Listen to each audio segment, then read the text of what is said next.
Наоборот, чеченки были очень выносливыми, очень выносливыми. Вы знаете, например, если вот закон Талиона, и мы,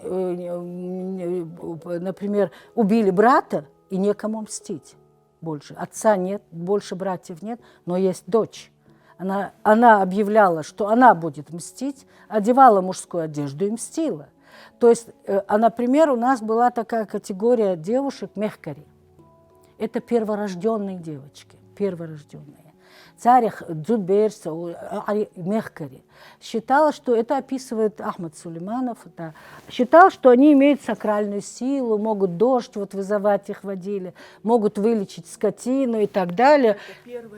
Перворожденная. Первая среди родей. Нет, перворожденная. Первая дочь. А вы заметили в наших семьях сегодня? Кто такая первая дочь? Она хозяйка. Даже и Марья, даже если она замужем, все, она придет домой, она полновластная хозяйка над всеми этими. И вторая мама, и скорее отец с ней будет разговаривать даже, чем с мамой. И я вот, например, из тех. Мой отец доверял мне вот все, что, может быть, не доверил кому-то, понимаете, и так далее. Вот. И вот эти перворожденные девочки имели право во время войны одеть мужскую одежду и рядом с мужчинами воевать. И они это делали. Никогда, никогда. Вы посмотрите, пришли просить дочь. Да? Что скажет отец? Я сначала узнаю, что дочь моя скажет. Он никогда не даст этот ответ. Это раз. Второй. Я вам приведу такой пример, очень показательный. Это со мной случилось. Я не буду говорить имена, это было в селе, и мне тогда лет 17 только было. Но я была очень любопытная. Я была городская девочка, очень плохо знала все это, и все очень хотела знать. И вот мы были тезе тадыртхо, причем недалеко, здесь вот в Алдах.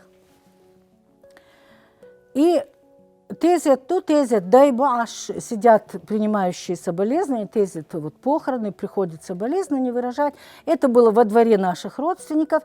И моя вот почти ровесница, немножко старше года на 2 меня, моя родственница, там сидел ее отец, она к нему подошла, когда мало было людей, подошла, что-то сказала и отошла.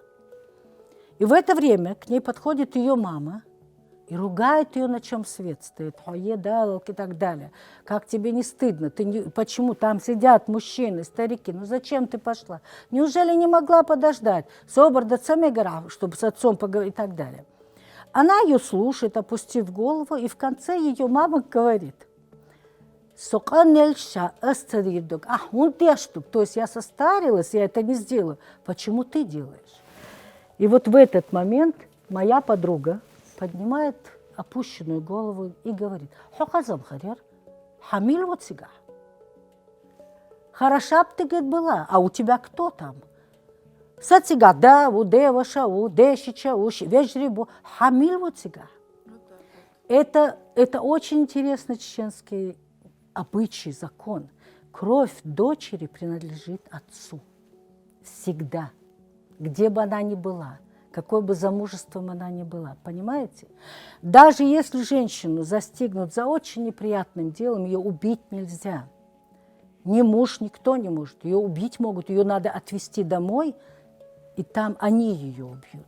Если ты это сделаешь, чеченка находится под защитой своего отца и своих братьев, понимаете? Вы ни на одном кладбище не прочитаете «жена того-то». Вы прочитаете «хайнах ю'ю». Понимаете?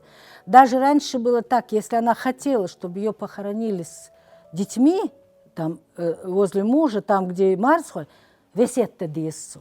Иначе те придут и заберут, и похоронят ее там, где ее отец. Вот настолько оберегаема женщина. Вы посмотрите, кто благословляет сына, какой пронзительный обычай на ангентерякар. Это ни одного народа я такого не знаю. Ведь он просит у нее разрешения на смерть. То есть, если мужчина-чеченец уходил туда, где ему грозит смерть,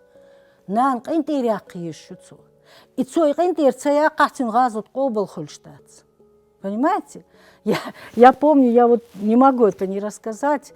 Мы в Шалаже, Кадамбадарни ходили соболезновать, и это было лето, мы зашли во двор, ну, уже прошло, это у нее из 3 сыновей 1 остался, 2 погибли.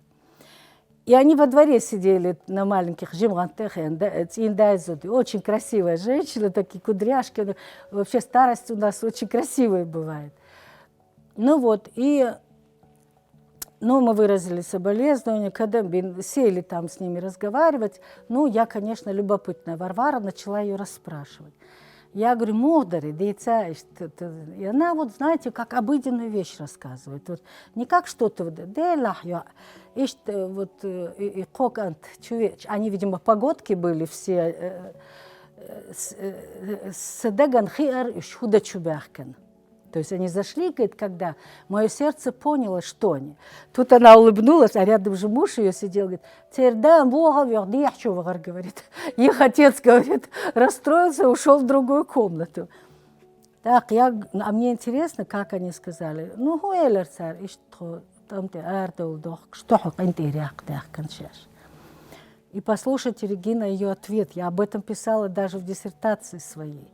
И она мне это говорит. Я говорю, ну, я даже просто сказала, аху эйлер. И меня пронзил этот ответ вообще. Это вот, как сказать, в этом ответе вот это необычайное какое-то духовное мужество нашего народа. Понимаете? Она мне говорит, «Дела хуэрдерас, хуха хокден киин хеламамегас шукуи». Кто знает, говорит, может быть, для этого дня я вас и вырастила 3. Вот такие дела.